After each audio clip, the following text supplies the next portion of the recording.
Join us and our friends as we fall down the rabbit hole of security wonder. If you're ready to see how deep it goes, you've found the right place. Pour your tea. You're not late for office hours. And now, our Red Queen, Tara Wheeler. Well, good day, everybody. As you can see, neither one of us are Tara. Neither of us have the hair for it. Or we both decided that we don't look great in red lipstick. So we do want to wish Tara a good day. We know she's hanging out and doing some things. So we're wishing you all the best with that. I, as always, am James Byerly, the founder of SecurePoint Solutions. With me today, Stephen Jones of R3. He is also helping out with Red Queen, kind of on a sales side with MSPs and MSSPs. And welcome to the office hours again, as I understand you've been on it before. Yeah, thank you, man. I was excited to get the ask and happy to hang out with you. Yeah. So today being Halloween, we were gonna talk about some maybe of our scariest, whether it's just small business things that we've seen, security things that we've seen, and if you have ones that you want to mention, drop them in the comments. Heck, if somebody's interested, we may just bring you into the stream and you can tell the story to everybody else, and then also just things that might be newsworthy. We've talked about in the last couple of weeks some of the different things, whether it was CISA making new recommendations, Microsoft losing a couple weeks worth of logs, which that actually it was something that I got to thinking was, our tools that do logging that rely on a service, like, do we make sure that those are being restarted every so often, or how can we log the logs, so to speak? But I guess before we kind of get into the scary stories, Jones, what's your thoughts when it comes to like making sure the logs are still flowing in? Like, what's something that you have found that's worth doing? Yeah, no, it's actually a really timely question, because we were dealing with this just this week at R3 for a client that had an instance where some licensing lapsed for them, and a lot of their tenant got shut down. And we had to rebuild very quickly. We were able to get them back up and running very quickly. But one of the questions was, from a Sentinel perspective, which is the SIEM that we use in Azure, did we miss anything? Were the logs still flowing? Are they not? And for any general client, how do you know when something drops off? So we're actually going through that exercise right now for everybody, and putting some active monitoring in. There are a couple of neat ways we can do this. In my past, I've also solved this problem with Splunk, where we actually were doing statistical analysis of the table size over a fixed period of time. And if you were above or below a certain number of standard deviations, we were able to provide some alerting on that, because there are certain times, especially for a smaller client, where certain log sources are just slow. Right? Nobody's, Active Directory logs or Entra ID logs tend to get slow at night and on weekends and holidays. We don't necessarily need alerts for those, because those aren't unexpected. So we try to average that out over several days and look for statistical anomalies. And I've found that to be a way more accurate way of detecting when stuff like that is either way too high, because that's the other side of the problem. Typically, these platforms charge money for ingesting logs. And so if you're 10xing a log source, we need to know about that quickly. So that's how I've solved it. How about you, James? How have you handled that? So we've used both Sentinel and then also Elastic. So one area that we are using is the kind of some of those monitoring techniques where it's like, hey, we haven't seen logs from these endpoints in X number of hours or whatnot. Another one that actually from my old MSP was we had notifications for backups. And what we realized, though, was that notification only fired on successful and unsuccessful. So if the backup actually just didn't run, there was no communication. We found that out. And so somebody quickly wrote a script and basically was, if we don't get an email from an agent within 24 or 30 hours, something like that, then it needs to be looked at. But it's just some of those things that become out of sight, out of mind. And you don't think about it until, I mean, hopefully it becomes a matter of, you go back and you're like, man, we haven't really looked at like that lately. And then you realize it much, instead of, man, we haven't seen any logs, and then something bad happens. And then you have to, you're so far behind the power curve at that point. So yeah, log your logs, people. Don't be afraid to restart some agents if it makes sense. Those, the information that you're gathering, you never know when you're actually going to need it. And that's, it's just security in general. So, what would you say, like, tell me about a client, obviously, no names, but, kind of a like scary situation, actually kind of to put this in, like, think of a client that you were starting with, and like the scary situation that maybe has brought them to you, or whatever it was. And that'll be kind of where we start from. Yeah. Let's see. I've had some pretty scary events. I've been in the MSP world for like 15 years, 12 years, something like that. And I have seen some doozies. One that kind of stands out, I guess, is, a client that came to us after having a couple of security incidents and looking for some help. Finally decided that it was time to sign up for a managed service. It's time to take this seriously. It's time to upgrade our security posture. And came to us after this was a couple of different ransomware events that they experienced. So they signed up for a managed service, and what we ended up seeing is 3 additional ransomware incidents happening shortly after, as well as a wire fraud transfer.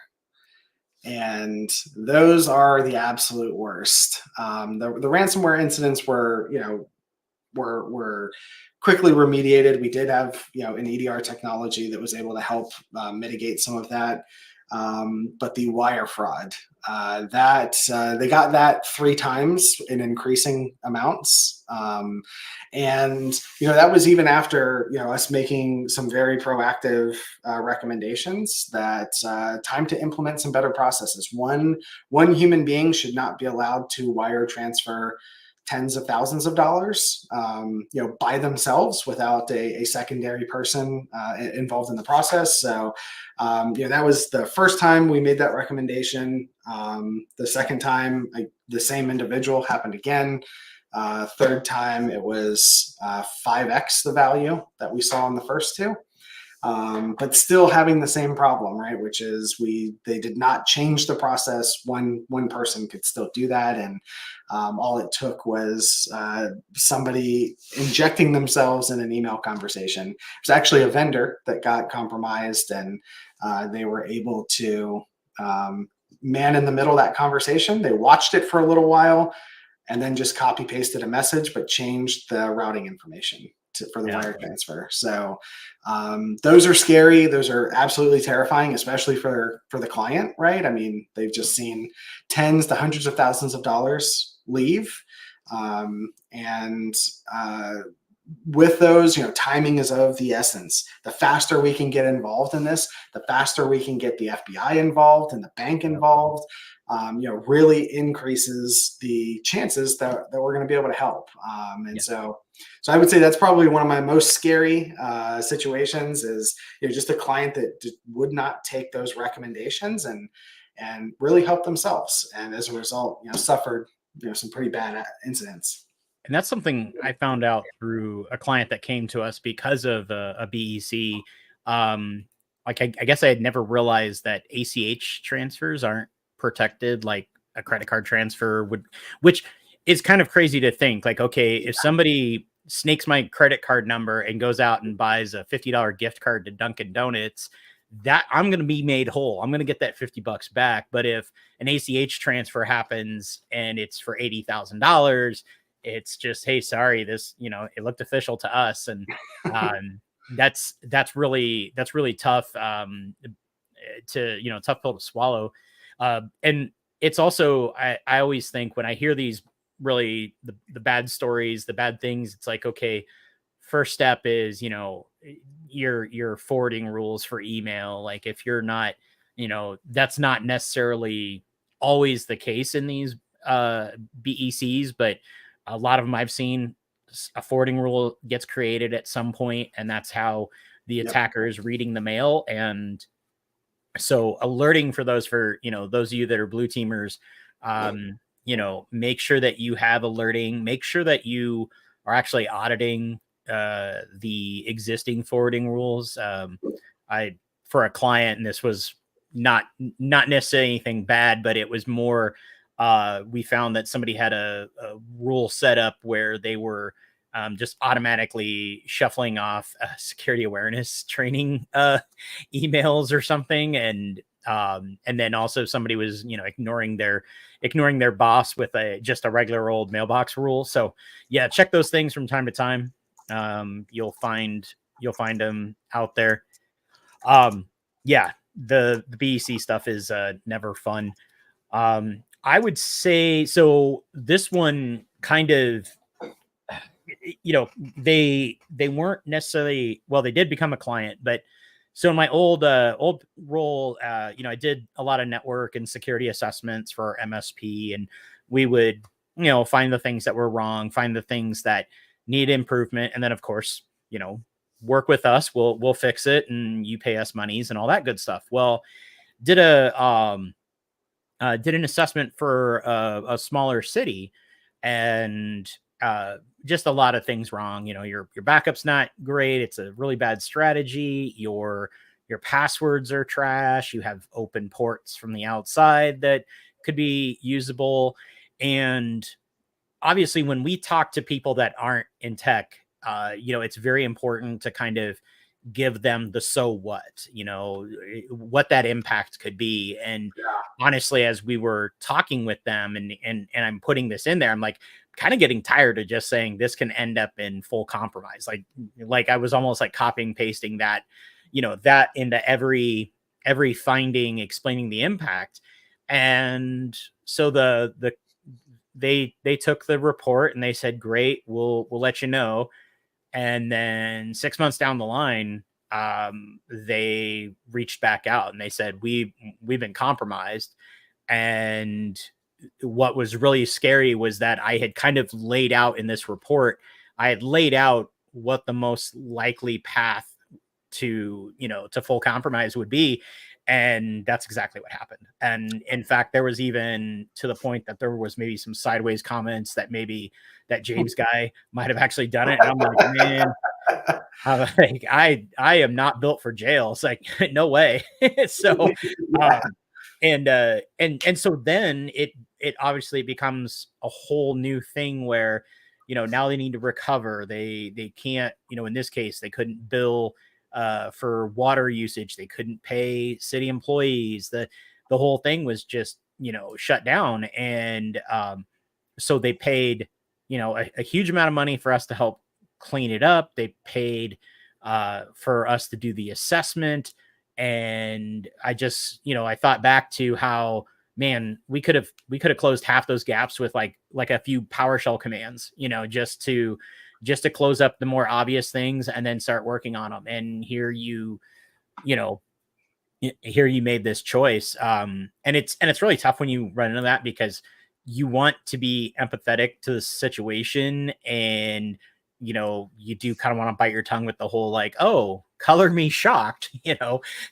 I mean, you may say that within your own team, be like, oh, is anyone surprised? No. Okay, so we'll go help them. So that was probably one that, like, gaining a customer, or, as we were bringing them on, it's never fun when they're already broken or something's messed up.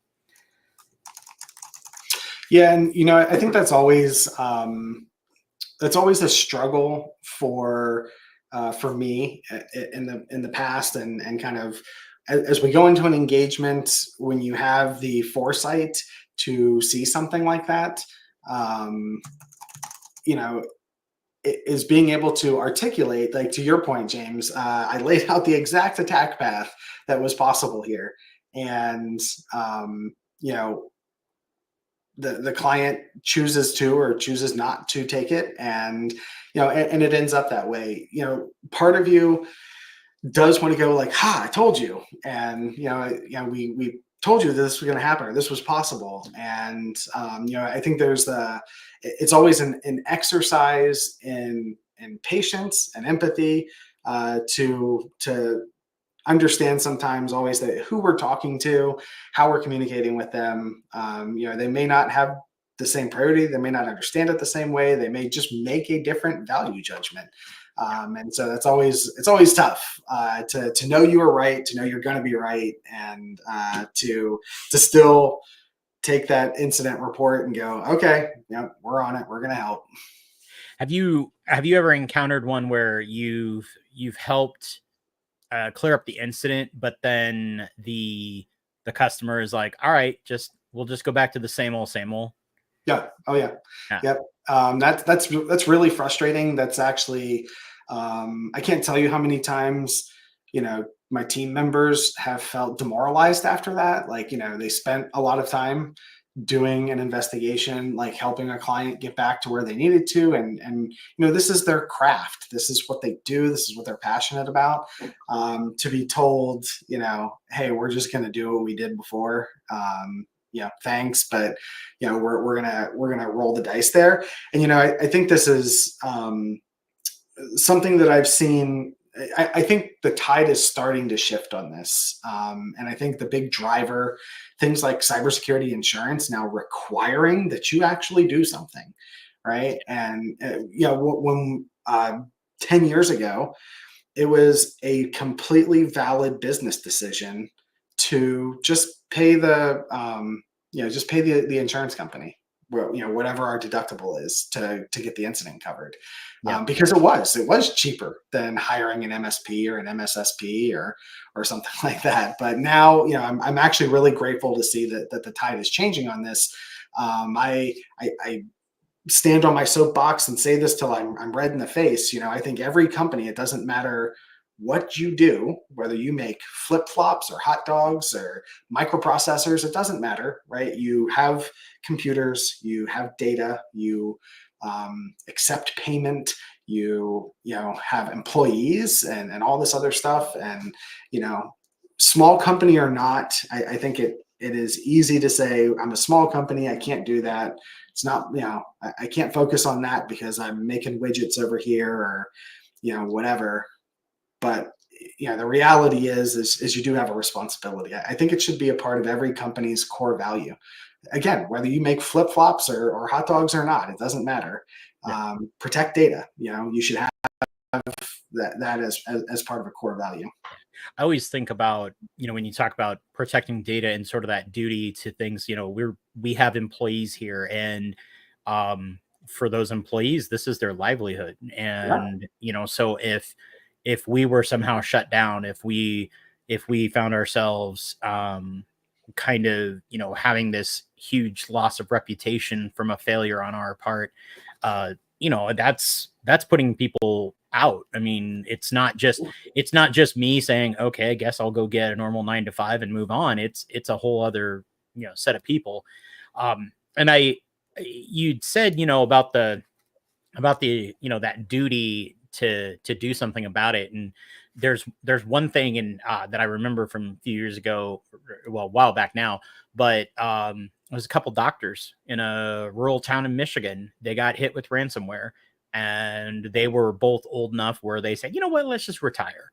And now you had this whole town without their 2 doctors, no follow-ups, none of the other things. and the ransom was like a whopping, I don't know, 20 or like 6,500, Mhm.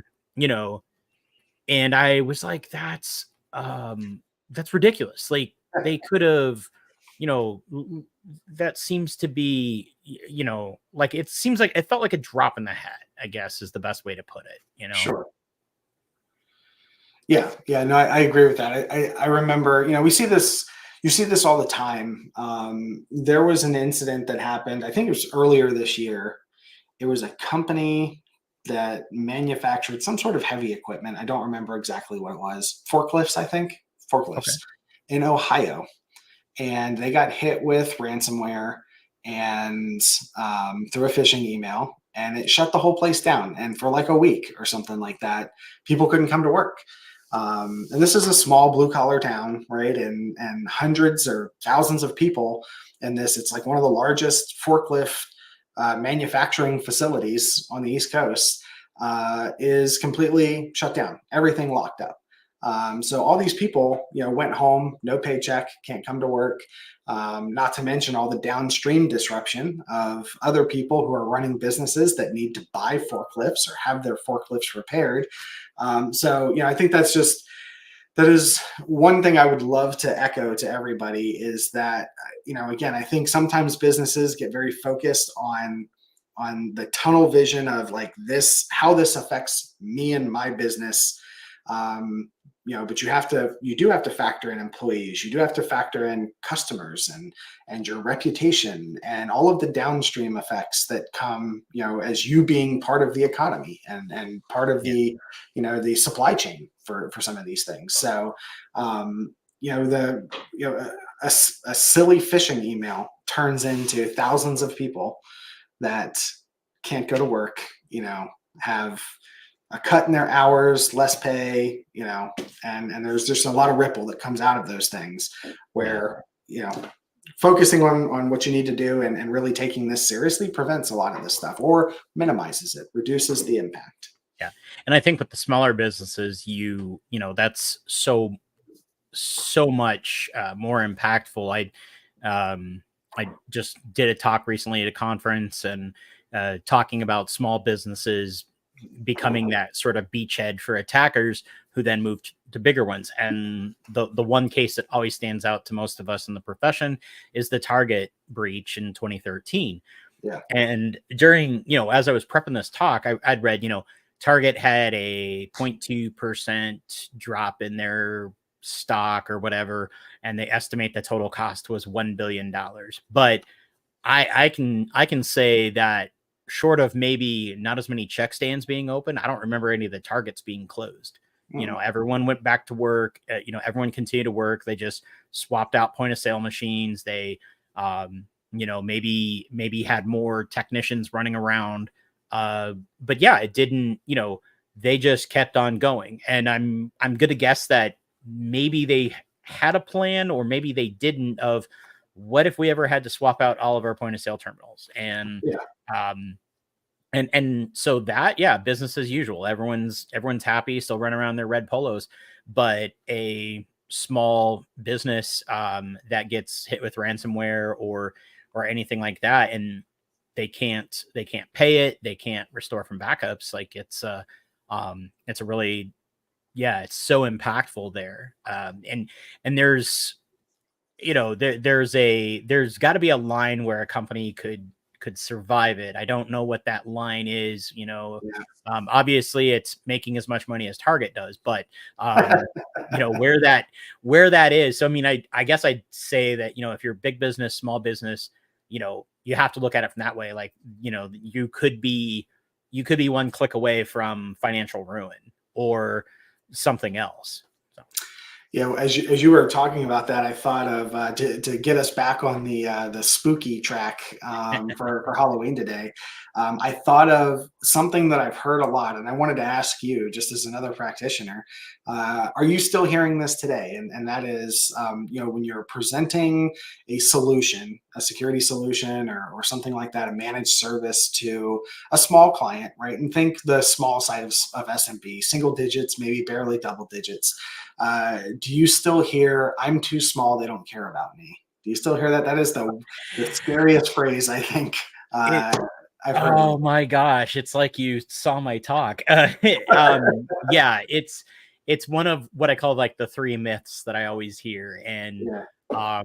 and I'm so thankful for things like Shodan, where Mhm. I can now, even if it's not necessarily their IP address or whatever. I had a conversation with somebody about it, and I always keep some notes on like here's some interesting Shodan Safari sites to go and visit. And I showed a owner of a company. It was actually a gun store Mhm. that their camera, like web camera, was open to the internet. And I said, okay, you see this? Like they sell firearms, and this camera's running and it's streaming live to the internet 24/7. If I was a bad guy, I would wait until close. If I figured out where they're located, and you could probably get a pretty good idea, I would, wait until they close and go in and break in and steal all the guns. Like that seems like a valid attack that a criminal might use. And the other one that I like to show is like Minecraft servers. It's like, hey, this is somebody's house. That person could work from home, and if that Minecraft server, oh yeah, look at the version number. It's vulnerable to Log4j, and so yeah, with the tools that can scan the internet, you can scan the entire internet in 10 minutes or whatever, and then start drilling down into it. It's not that you're too small to be hacked. It's that they haven't noticed you yet, Yeah. or you've been lucky that you didn't have anything that noticeable, from the outside. But if you have a domain, or if you still are using like a Gmail account for your business, you're still a target. There's nobody is necessarily, completely safe from the risk. Sure. Yeah. I always tell people, companies, when they feed me that line, I'm too small, nobody cares about me, hackers wouldn't waste their time, like that kind of thing. I always tell them, almost all of these hacks are motivated by money, and guess what? Your small business runs on money. And it may not be millions or billions as in a target sense, but it's green, it's money, or it's digital. Let's be real. It's digital and it spends. So you are absolutely as much a target as anybody else is, and I think you're right. It's really just you have been lucky, that it has not been there has not been an opportunity that somebody has really capitalized on. Yeah. One of the things I used to do, we've been talking about clients scaring us. One of the things I used to do to kind of to drive this point home, and I haven't done it in a long time. I would love to get back to it. I would go to a prospect call, somebody who was trying to hire my MSP or MSSP, with one of my threat hunters. And I would live let them go through Shodan and a bunch of other resources, while the CEO, CFO, director of security, while all these people were on the call. I'm like, all right, we're going to take 5 minutes here, and I'm going to let this guy do a little OSINT research, just see what we can find. He's looking at you like any other hacker would look at you, right? All he has is the name of your company and a domain name, right? Your website. And I can't tell you the number of times that was so effective in scaring the customer by saying, did you know that you have, all this RDP open to the world? Did you know that we can see all of the security cameras on your loading dock? Did you know? Right. And then you've got the CEO going, poking the director of security, or the CISO or the CIO. I had no idea. You told me that was fixed, and let's get this taken care of. Yeah. So I think that's equally as effective. If they're going to scare us, that we have those tricks up our sleeve, we can scare them right back as well.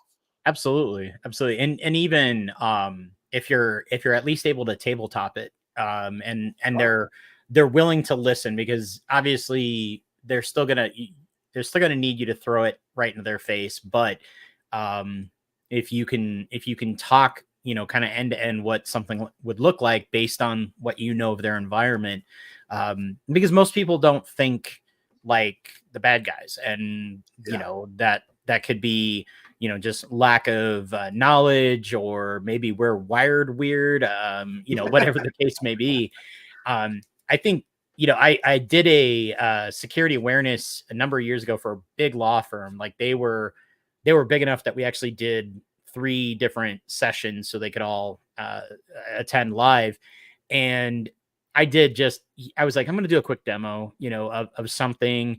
And so what I ended up deciding to do was I ran, I brought a rubber ducky, and Mhm. I plugged it in the plugged it in, and gained control of another machine, and all this. Well, uh, the second meeting that I had, one of the managing partners was in there, and as soon as I turned on the webcam of the victim machine, and I said, "So at this point, like I can do whatever I want with the machine," and he just yells out a "holy shit," and he's like, "Where's so and so?" And he was looking for the IT manager, and I think by the time I had even left the office, he had like pushed the GPO that like disables all USB ports, and I was like, "Whoa, whoa, whoa, whoa!" I'm like, I appreciate that you took that on board and it mattered to you, but like there could be consequences of what you just did. Like, Yeah. I'm going to guess that somebody's printer is not working right now. I'm going to guess that somebody has to transfer some files to a thumb drive and take to the courthouse.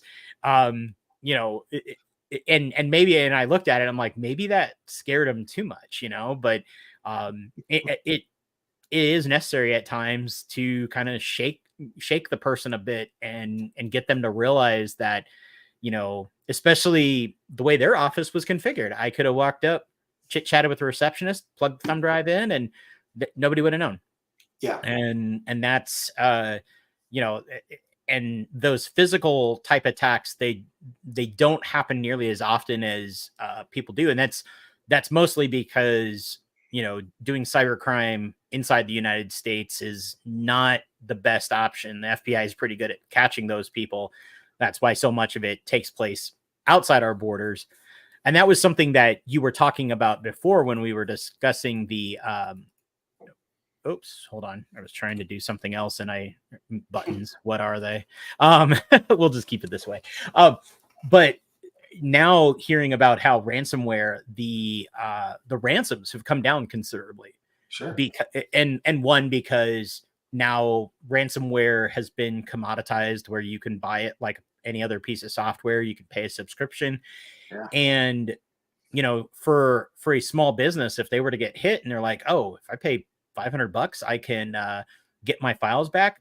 Most small businesses are going to like look at petty cash and say, all right, how do we convert this to Bitcoin, and then move on from it. And that $500 for an attacker that's in another country, that could be a month's pay, anywhere else, or that they might work. And so it sucks that you look at that and say, well, because of exchange rates and cost of livings, like crime actually could pay. And that's just, that's where it's now a matter of like things like the backups and the other things to try to discourage the actual ransomware Mhm. being paid out. That's where it's really needs to be focused on. Yeah, on that point, to build on your point just a little bit further, when I do like awareness training, or I'm trying to educate somebody on this regard, I like to highlight how much or how advanced ransomware has really come, not from a capability or coding technique, from a business technique, right? So I show a couple of slides of one of the ransomware windows that has a drop down so you can change the language. It has a button to chat with an agent. It has all the instructions for how to convert, Bitcoin and stuff like that. I mean, so while folks like us in our profession are working to try and mitigate the effects by talking about, okay, you need backups, you need this, you need that, right? All of those things cost money, take time, require expertise, experience, people like us to go do that. At the same time, these businesses are doing a phenomenal job at reducing the friction, at making it not even a question, right? I mean, if somebody, if they asked for, if they encrypted your grandmother's hard drive and told her it was going to be $8,500 to undo it, right? That is a massive, you know, a massive Sorry, problem. Grandma. People start doing math real quick on how much those photos are worth of the grandbabies or whatever. Yeah. But to your point, $500, like, all right, that sucks, but you know what? $500 ain't gonna break me. I've got it. If I can get this back, but it does perpetuate, the cycle. But it really is.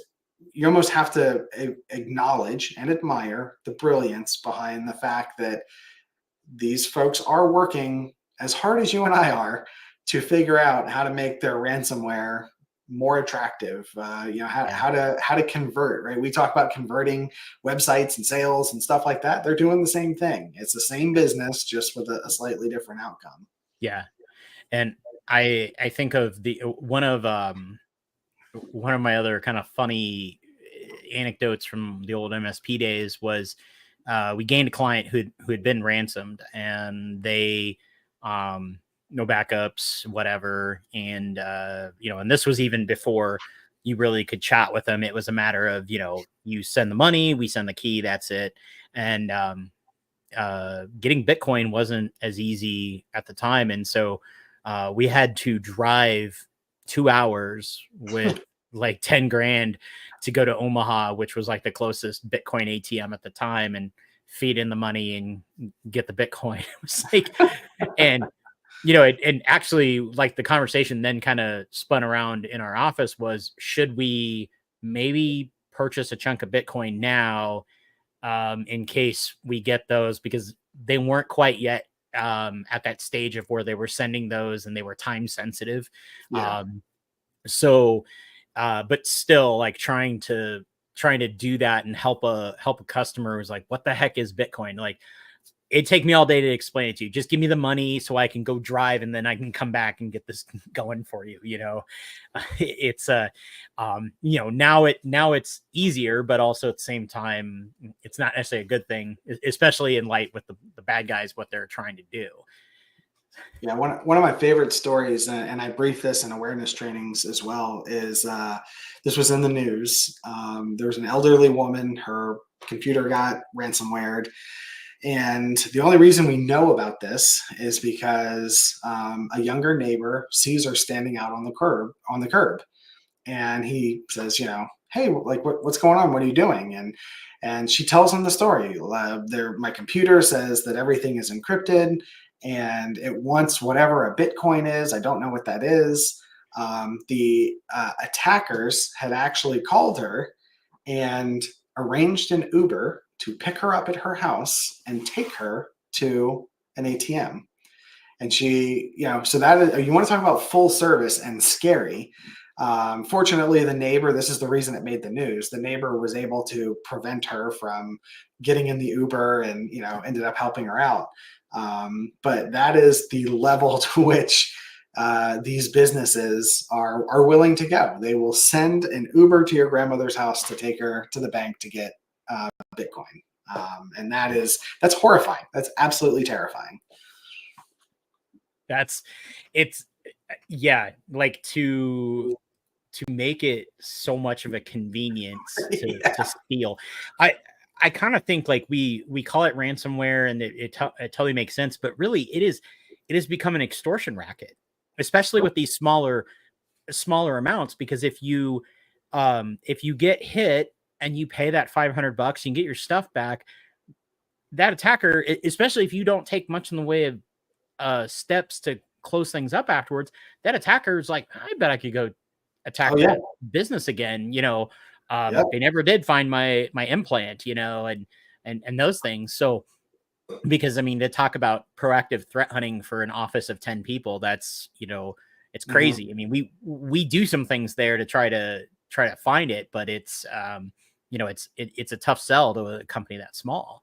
It And really it's is. also so difficult to even explain. I try to liken a lot of security stuff to like cars, and the only way I can explain it to them is, hey, just pretend that like there's somebody that's been hiding in your garage this Yeah. entire time, and they stole your car, went joyriding, you got it back, but you didn't know that they were still in your garage, and just those kind of things.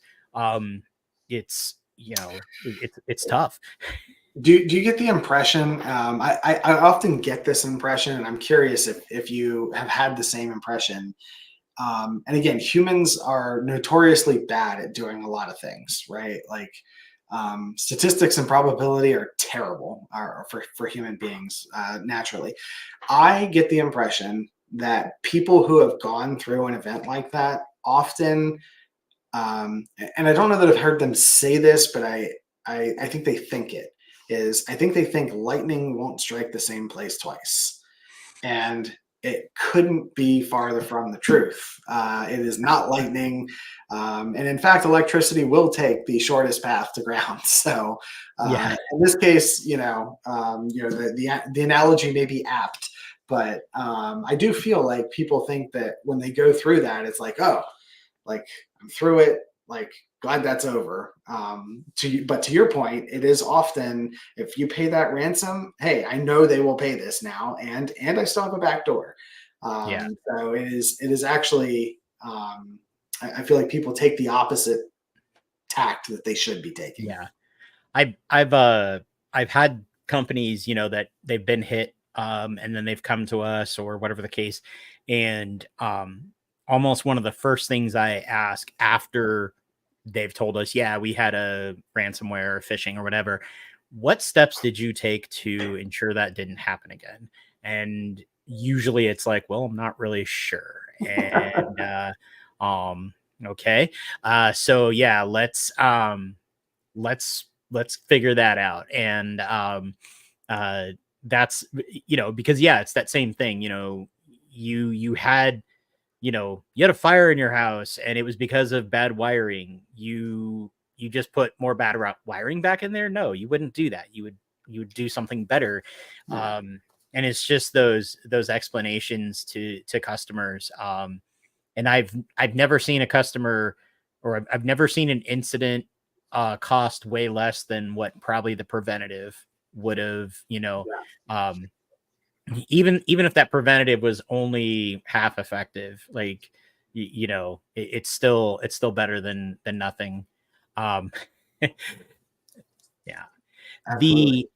The so um when we talk about the stuff with businesses, um you know do you find, like, how do you address those things in, like, in understandable terms? Like, like I said, I'll use the car if I'm having to kind of explain some of the tech or whatever behind what we do. But what do you find is a good, like, good way to translate what we're doing to what is going to help them? Yeah, and this is a really challenging part of what we do. I find it really ultimately depends on who I'm talking to. I tend to speak more to the C-suite, at which point I try to use risk and cost as my main drivers for the conversation. Into translating the technical thing into the thing that is going to drive a decision for them, which is, hey, if you don't do this, it is a potentially $150,000 plus fix, right? Or Mhm. you could be dealing with 100 hours of incident response at an emergency rate. This is not going to be cheap if this goes this way.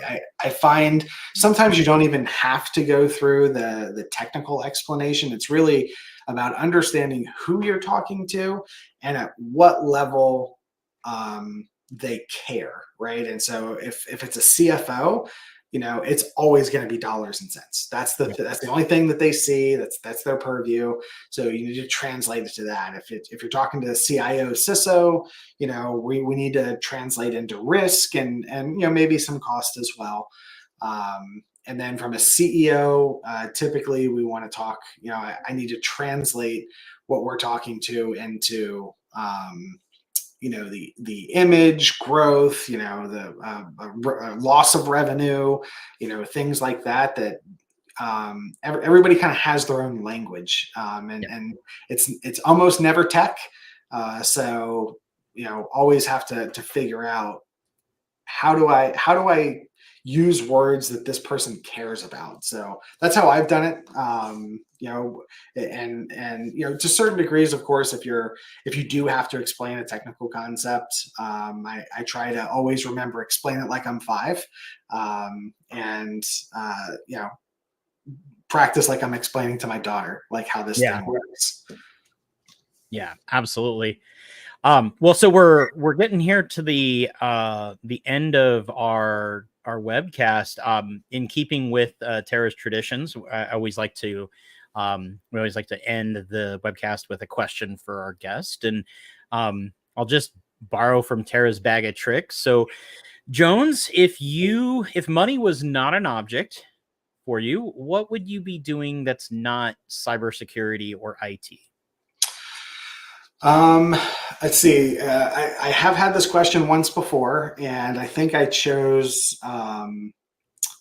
building stuff with my hands, or like doing something. I often, doing what I do, I often fantasize about digging ditches, or just being outside and doing a manual labor job.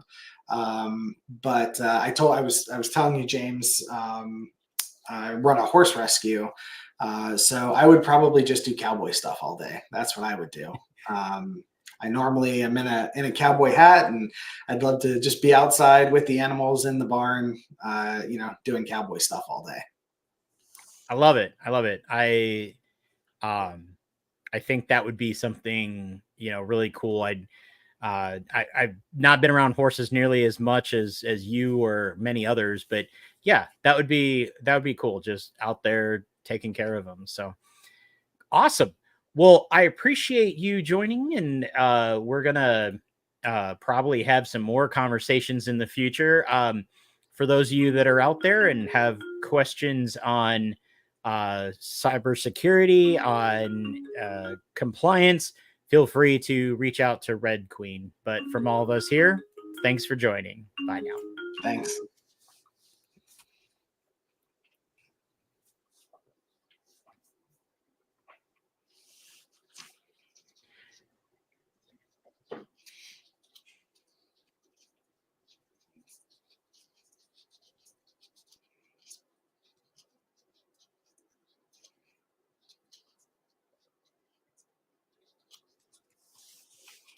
Cool, man. That was fun.